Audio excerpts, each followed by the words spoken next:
Hello, welcome to this video. In this video, we are going to discuss everything about the data insight, and therefore it's very important. In fact, I'm recording this video on 6th of March, and what I've seen is that it's been more than 1 month since GMAT Focus has been mandated this data insight section, and still the students are really curious about data insights and they don't have as much information as they should before starting their journey. So this video will clarify all your doubts about the data insight section, and before I take you through this journey, I would just quickly like you to understand what exactly are the contents of this video. So let me just quickly show you here. The contents of this video are going to include, first of all, why data insights. That means why exactly is GMAT Focus interested in discussing the data insights. So I'll be giving you the rationale behind it, why GMAT actually has taken it into account as a full-fledged section which will be weighed against the total GMAT score. We will also discuss the format of data insight section. That means how many questions come, what is the time that one has to spend on answering the questions and everything about it. Third thing we will discuss is the range of the score. That means the score is in a particular range, and we'll just discuss that what are the factors influencing the score as well. The fourth thing will be the data insight scores versus the percentile. That means what score fetches what percentile. So we have a table in which we'll see that what are the percentiles against the scores as of now. Now, the next thing will be the types of questions. So data insight section offers several types of questions. We'll understand what type of question and a brief overview about them. The detailed understanding about those questions I'll show you in a different video. And the importance of data insight section in overall GMAT score. That means how much is the weightage of the section that we'll discuss. And the last will be what performance fetches what kind of score. So that is also one of the things that we'll discuss. Now, starting from the first thing. So why data insight? So the answer to this question is that the data, it is basically to analyze and interpret properly. Basically, this section figures out the ability of the candidate to analyze and interpret the data and apply it to the real world business scenario. Now, the data insight section of this exam leverages its question types to measure the newly calibrated digital and data literacy dimensions, which is very, very important in the business world as of now. You are expected to read every kind of data that you come across and then make decision based on that if you are going for the managerial position. And therefore, data insight section is a prerequisite that the candidates must have, and that is what the GMAT is checking it on. So basically you can understand that it is checking one of the managerial capability even before your application starts there and your education starts there. Now, the next question is that what is the format of the data insight section? So the data insight section offers you 20 multiple choice questions which you are supposed to complete in 45 minutes, which means it gives you approximately 2.25 minutes per question. There are 5 types of questions, primarily data sufficiency. These are the questions that earlier used to be in the quant section, but now they have been moved from the quant section to the data insight section. The second one is the multi-source reasoning.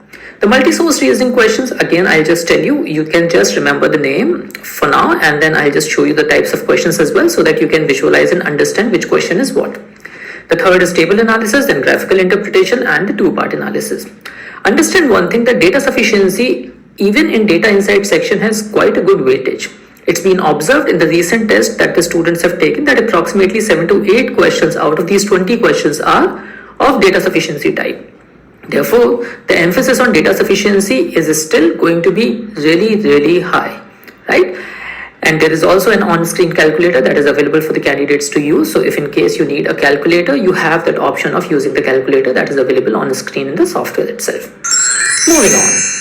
Now, what are the score ranges? So the data insight section basically gives you the score in the range of 60 to 90, where 90 being the best performance and 60 being the not so good performance. So you have to just lie somewhere in between. And on what parameters is your score calculated? So that's written here. The number of questions that you answer. Second, whether the answers are correct or incorrect. And third, the difficulty and the other parameters of the questions that you are answering. Some of the questions may have multiple parts. For example, you will have certain questions in which you may have to select the two things in two-part analysis questions. And if you select one correct answer and one incorrect answer, then you will not get the credit of that question. Therefore, it's very important that if you are answering any data insight question, then every part of it is answered correctly. Otherwise, you will not get the credit of that section. Now, Again, I'll just take this part in another slide when we get that. So this is basically the relation between the scores and percentile. As of now, the 90 score fetches 100 percentile, which means if somebody is getting a score of 84, then it is equivalent to 98 percentile. But see, remember, this percentile keeps on changing. The reason is that GMAT always considers the data of the past 3 years. That means the test takers' performance in the past 3 years basically decides what score should be given what percentile. So the percentiles might change in future, but for now, this is the percentile structure against the scores that GMAT has given us. So that's what here it is for you. Remember that any percentile in the 90s is considered to be a very decent percentile. 74.41 is the mean score. That means 50% of the people are getting 74 or less score. So I would say that any decent scorer, any decent GMAT aspirant should actually target to get a score in the range of 80 or above, because I'm saying that any percentile above 90 is considered a decent percentile for any candidate to just proceed. Just to establish a comparison, the earlier score 700 is now equivalent to 645, which is about 89th percentile. And that is why I'm saying that 90 percentile puts you in a very decent spot to apply in any of the school of your choice, provided your background supports it. Now, moving on to the next part, which is the types of questions. So what type of questions are we expected to see in the exam? We already have discussed that these are 5 different types.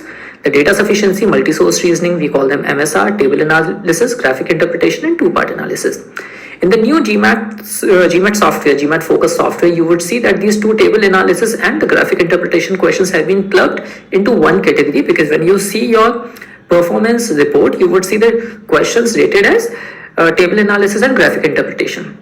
However, I have kept them here separate because so that you can understand what kind of question is table and what kind of question is the graphic interpretation. And I will also share my opinion towards the end, what I think are the easiest questions and scoring questions actually for any candidate. So we'll come to that. Now, there are primarily these two types of questions. One is the maths related question, second is a non-math related question. So in all these 5 categories, you will see some questions which are based on maths and some questions that are not based on maths. Basically, those are the word problems. You need to understand the language and then answer the question depending upon the information given in that question stem.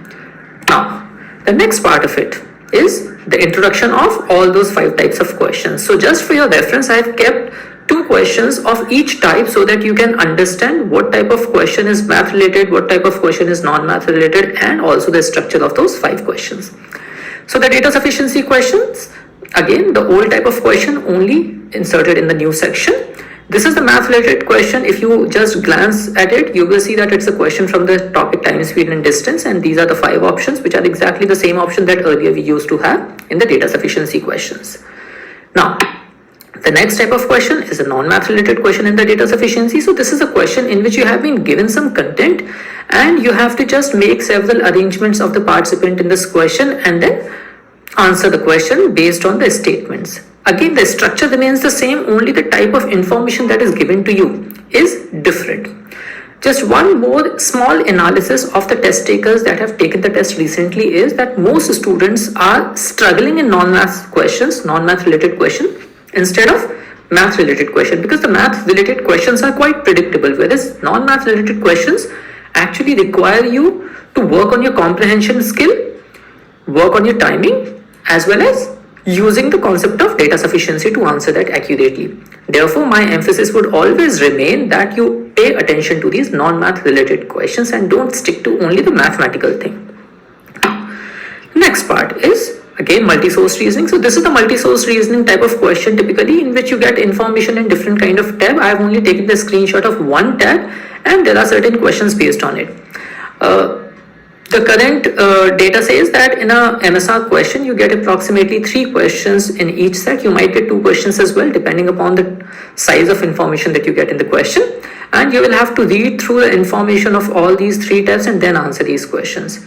In that also you will have some math related questions, some non-math related questions. So here you see on the screen is an example of math related question, and on the next screen the question that you see is non-math related. So there is no mathematics, you just have to go through certain data in these 2 different tabs and answer these 3 questions. My experience says that MSR questions, the multi-source reasoning questions, are the hardest question for anyone to crack. They consume a lot of your time, and you have to be very, very precise while answering this question. So for example, if you see the question 1 here, you have to choose just one of the options and move on. So this is a typical question in MSR that I recommend that people should always target. This is the type of question that sometimes looks scary. The reason is, if you answer 2 of them correct and 3rd incorrect, you don't get the credit of it. Therefore, it's very important that you get all 3 correct. So I'm not making any recommendations here, but all I'm saying is that it's a time consuming type of question. So you have to be very, very conscious of when to attempt it. There are different strategies that can play here, and we'll discuss them once the discussion of the types of questions basically comes in, and I'll be making a separate video for that. However, MSR questions, in my opinion, are actually the most challenging questions that you face in the data insight section. Now, the next type of question is the table analysis. This is the question that I say is actually within the grip of most of the students. Not very difficult. What you're supposed to do in this is this is a table you get, and in that there are sorting options. So you can always sort according to the graph. For example, here it is already sorted according to the year, but if I wanted, I could have sorted it according to the university X as well. In the actual test, if I click on this, all these values will be arranged in increasing order. If I click again, they will be arranged in decreasing order. The same happens with every column. So by going through this information, you have to answer these questions. Once again, it's a typical that kind of a question in which all 3 of them should be correct. But since the numbers are at play here, so experientially what I feel is that the table analysis questions, which are typically math related, are actually a simple question in which people are able to maintain 100% accuracy. So one should definitely target these questions while attempting this section. Moving on, in table analysis also there is a non-math related question such as this, and this is one of the questions. Once again, I have copied from the official GMAT focus. All these questions are the official questions, just for your information. All these questions have been taken from GMAT focus, the question bank. So if you see in this as well, you can just sort according to the title, author. Every column can be sorted, and then there is an option to sort them here. Then you have these 3 things. Based on this question, you have to answer them. You get the credit only when you get all 3 of them correct. If 2 of them are correct and 3rd is incorrect, you don't get credit of it. So please be sure that when you answer this question, it is 100% correct. Now, this is an example of graph related question in which you have a graph and you have 2 different questions. There are some drop down menus. You have to read through the information, understand the graph. It's basically a mathematical question, just to give you the background of it. It's a question based on probability, so you have to just answer these 2 question prompts based on the information in this graph. For example, one of these values should be here, and similarly if you click on this, there will be a scroll down. You will have to choose the right value for this place, and then you're done with it. Again, the types of questions that people should definitely target, because the accuracy of the people who target these questions is very, very high. In the graph analysis, there are also some non-math related questions. For example, you see a kind of flow chart here. In this, the information is given, for example, accounting approval needed. If yes, then accounting approves. If yes, then it goes here. So you have to just understand this whole flow chart, and based on that, you have to answer this question. Now, the next type of question is the 2-part analysis. Again, in 2-part analysis, you have to choose one value for x, one value of y out of these, and if one value is correct, other is incorrect, you don't get the credit for it. It should be 100% accurate. So 2-part analysis question is once again 100% doable questions. You should definitely keep a focus on these questions, as the accuracy of the students targeting these questions is very, very high, especially when the questions are math related. In the 2-part analysis, you may get certain non-math related questions as well, and here the difficulty starts pouring in. Because experientially what I've seen is that the non-math related questions of 2-part analysis sometimes might be challenging. Here you can see the tinge of some critical reasoning questions as well. You might get some questions in which you have to see the inference and assumption. In some questions you have to see the strengthening and weakening. So you have to be quite cautious while answering those questions. Non-math related question, you have to just check your own accuracy, because based on your skills in the verbal, I think you'll be able to understand what is more convenient for you. Because I'm the quant instructor, therefore I feel that non-math related questions are slightly more challenging for a person like me than the math related questions. Now, moving on. How the data insight what is the importance of data insights in the overall GMAT score. So although this is not official, but this is just an understanding of how the overall GMAT score is calculated. So in every section you get a scaled score out of 60 to 90. For example, this is one score that I have taken for reference for you to understand. This performance basically shows that somebody has got a score of 645, which is 89th percentile, in which data insight section is 83, quantitative reasoning is 85, and verbal reasoning is 78. Now, if we put these three values, 83, 85, 78 here at these three places, and then calculate this thing, then this gives us the value of 645, which is the total score. Therefore, there is a very high probability that this formula gives the correct information about the overall score based on the scaled scores of quant, verbal, and data insight sections. And if you trust this formula, then you can see that the weightage of quant and verbal and DI are exactly the same. That means the contribution of DI in the overall score is as much as the contribution of verbal is, or as much the contribution of quant is. Therefore, you cannot place your bet on one section and not on the other. You have to be good at all three sections. Only then it's possible that you get a decent score. All the three sections have equal weightage in this test. So this is one of the things, and yeah, it might also give you one of the basic target. I mean, most of the students should keep this as a basic target. I want everyone to score 805 in this GMAT focus, but everybody does not get it. Therefore, we have to just keep the targets step by step. And the first step target that I always give to any of my students is the score of 645. Thankfully, 80% of my students achieve it as well. And I'm really happy to share it with you. But 645 is something that's achievable. And if anyone has good skills in quant, and this is especially for the Asian students whose quant skills are actually really good, and on an average, those students can just rely on these two sections very, very heavily, and they can actually get a very decent score in the GMAT focus. So just to weigh your strength and then approach the question paper. Now let me take you to the final thing about these section. So here is one of the performances in data insight section that will give you an idea about what kind of score will be achieved with what kind of performance. So this is a section which a student has performed, in which the student has made 4 mistakes, and the score achieved here is 83 out of 90, which is 96th percentile. I would say it's a very decent score. So the takeaway from this is that even if you make 4 mistakes here, you can get 96th percentile. That means it's really important for you to understand that where exactly your strengths lie.